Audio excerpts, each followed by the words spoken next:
Урматтуу Россия жергесиндеги мекендештер, элчиликтин имаратынан чыктым азыр эле. Бир өтө маанилүү жаңылык, сураныш максималдуу репост бөлүшүп коюңуздар. Кимдин миграциялык картасы бүтүп калса же жөн гана легалдашуу үчүн чек арага чыгып келбеңиздер. Бул тескерисинче легалдашууга тескери таасирин тийгизет экен. Аныгыраагы 5 февралдан бери ким чек арага чыгып келсе, президент убада кылган амнистияны колдонууга мүмкүнчүлүгү жок дейт.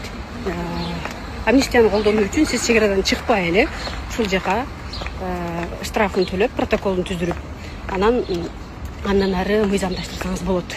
Чек арага чыгып келгендер эмне кылыш керек деген суроого консулдун жообу ушундай болду. Амнистияны колдоно албагандан кийин тагыраагы амнистия аларга жардам бере албайт. Андыктан 1 жылга чейин жай гана өлкөгө Кыргызстанга бара туруш керек.